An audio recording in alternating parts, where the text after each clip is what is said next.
Good afternoon.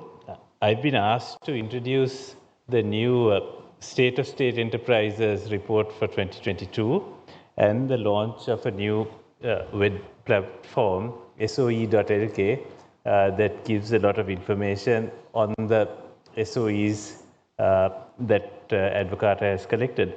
Now, anyone who's been working with SOEs knows that what you're dealing with is pretty much a black hole. The only information that's available is for the 52 strategic SOEs. This time when they were preparing the report, they did try to include more, but unfortunately, despite RTI requests, despite a number of meetings with the Department of Public Enterprises, where we did discover that there was, in fact, a fairly good database that was being built of the financial performance. And despite giving them the required RTI request, we were unable to, we were not given access to the data. So we have perhaps 399. There are different classifications that show 500 odd SOEs. Not all of these are commercial SOEs. There are things like the ETF and some of the universities also get classified under SOEs for some reason. This is something the government does. But we've had to confine the analysis to the 52 report.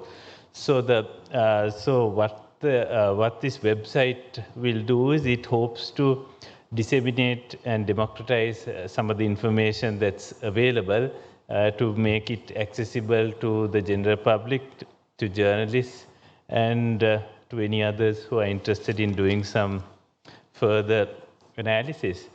Now, the importance of SOEs, you can see they're a fairly significant component of your economy. The turnover makes up about 13.7% of GDP. The combined losses which contribute to your deficit is about 6.1% of your deficit. There's a 7.6% contribution to the profits, which is a plus. The SOE debt contributes to part of your public debt problem. So basically, you're dealing, the crisis we face today is a crisis of public finance mismanagement. And managing the SOEs is one way of attacking that problem. Now, I think the previous presentation looked at how this problem can be addressed. The fundamental problem is that the government has been spending more than it earns, and it's been using debt and money printing to finance the deficit. Now, one part of the answer, of course, is tax. So that's one way you can try to cover the deficit. But the government expenditure, both current and recurrent, are also, I think, very important. Because what we have is there's a problem with the quality of government spending. There's the spending that the government does not result in quality public services. If anybody has tried to use the free public healthcare system or gone through the public schooling system, and if you look at the amount of money that people spend on private hospitals and on private tuition, you're free at the point of delivery. Public services are supplemented by a lot of the people themselves have taken, are making a choice to spend something more. So the question is, your government spending, is it resulting in quality public services? Now, there's a problem that a lot of people seem to be having, that the current crisis, which I see from the protesters, the financial crisis, is due to a problem of corruption. Corruption is definitely a part of the problem, and at a philosophical level, what has happened is the whole public policy making process has been perverted. But even if we stop corruption full stop today, that your problem does not end. The reason is you have commitments which are based on your past policies. One is the debt and the interest, which has to be paid. Okay, you've defaulted on the foreign debt, you haven't yet defaulted on the local debt, but even after restructuring, you're going to have to pay back at least some component of your interest and your capital. Then you also have your public sector workforce, which was 800,000 in the early 2000s. It's grown to 1.5 million today. Now, that eats up about 86, plus you've got 600,000 pensioners. So you've got, so the combined salaries and pensions is about 86% of your revenue in 2020. Interest payments are about 71% of revenue. So, so even if you have zero corruption, you've got all these the problems of the interest and the problems of the public servants to deal with.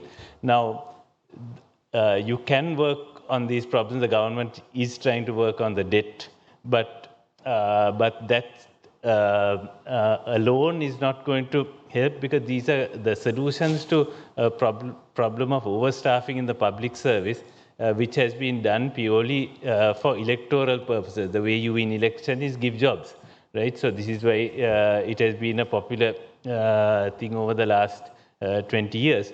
But to reverse that is going to be very complicated and very time consuming and very difficult politically. So one of the, and especially so since the the government monopolizes so many critical sectors, a strike in the port can cripple the country, which happened very often in the 1950s and 60s. The energy sector, the power, the fuel, all of these are near monopolies of the government. So, so you can't really reduce your public sector workforce drastically without triggering some other consequences. So these are difficult reforms to do. The easier reform is to reform some of the SOEs, especially since there's a lot of public support now for some of the big white elephants like the airline.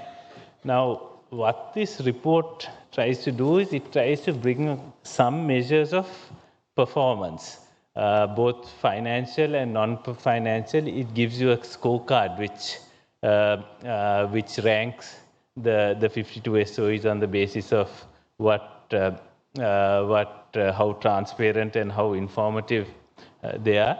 One of the key measures that has been used to measure the financial indicators is the return on assets measure. Now, return on assets is not a perfect measure, but it's something that holistically captures overall performance of how resources are being used, and it looks at both income and your asset base, which is quite important from the government perspective. Now, the government has no benchmark or target financial rate of return that it expects from its SOEs. So what the report uses is the cost of, the average cost of government borrowing. So now any government activity will displace some private activity. It may be consumption, it may be private investment. So, so we need to measure what your investments in your public sector SOEs are going to generate against some metric. So, in the absence of a stated government metric, we've used the average cost of debt, which is about 7.5% over the last 5 years. Basically the interest cost divided by the outstanding debt to give us a benchmark to measure the return. So when we look at the SOEs, they've done a nice little chart here. Of the 52, you'll see the ones on the ranked in order of average performance over the last 5 years. You'll see that right at the end are the worst performers, and in red where they are negative, and towards the right you get the ones that have a positive return. The red line running across horizontally represents the 7.5% average cost of debt that the government is borrowing at. So if you look, more than half the SOEs are actually showing a negative return, and only a handful, about 8, are actually earning something in excess of the government cost of borrowing. Now, the cost of borrowing alone is not perhaps always it's an indicator, but the report also has some ROA comparisons where available with the private sector and with the, let me see if I can find this slide. Yes, with some of the private sector and some of the regional comparators. Now, again, the private sector, because, for example, the banking sector, the most profitable set of SOEs that the government has, they report huge absolute levels of profit. But if you look at the ROA, it's about 1% at the Bank of Ceylon. At the People's Bank, it's about 1.3%. But if you compare some of those with the private banks, although they're a lot smaller, they show a higher rate of return. I can't seem to find the slide, but it's in the report. So there are some comparisons with how with the private sector as well as the government cost of debt. Now, the purpose of this, apart of the website, is to provide information. The sort of overall thrust of the report is one is to draw public attention towards the performance of SOEs, highlight the absence of targets for performance measurement, the lack of information and the inability to evaluate them more deeply, and more fundamentally to pose a question as to what role the government should be playing in the economy. Now, if you look at the history of the banking sector, at independence, Sri Lanka had a few foreign commercial banks. It was very difficult for the average Sri Lankan to get a loan. Opening a bank account was very difficult. So it makes sense in the 1960s, from the point of view of financial inclusion, to set up the People's Bank, to set up rural credit and thrift societies to lend to the public, to promote savings, and to give people a safe place to save. It made sense for the state to intervene. But today, with further liberalization of the banking sector, virtually everybody has access to a bank account. With microcredit, which has got to some dangerous stages and needs to be carefully regulated, there is perhaps too easy access to debt, but there are, even through the regular banking and finance system, people have access to debt. So is it really necessary for the rationale for the state to own state banks? Does that exist anymore? It's a question that I think needs to be asked. Similarly, with the Petroleum Corporation, when the Shell, Esso and Caltex were nationalized, the petroleum distribution, the government wanted to control the commanding heights of the economy. In 1969, they thought the government could earn a lot of revenue by building a refinery as well. You can see how well that's turned out. I don't know what contribution that has made, but there's been a huge amount of accumulated losses in the Petroleum Corporation. Now, thanks to the fact that you've got one private player, and if the foreign exchange problem were eased a little bit, you might be able to still get fuel from LIOC. Does the government really have a role in the distribution of fuel? what really is the role that the government should play. Now, if you look at what the protesters have been complaining about, there is a lack of accountability, right? There is a disconnect between what the public want and how the government is acting, right? If you have a government that's not representative, if you have a government that's not accountable, right? How can you get this government to run things for your benefit, right? And if so, what really should the government be doing?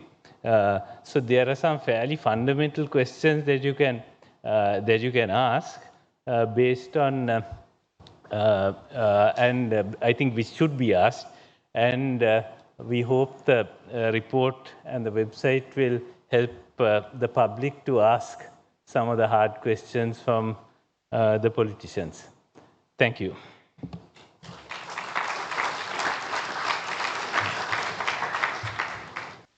Thank you, Mr. Rathnasabapathy, for that very comprehensive presentation. We have now released our latest public policy product on state-owned enterprises, a web platform tracking the latest analysis on SOE performance. You will see it on our screen in a while. You can access the website on www.soe.lk.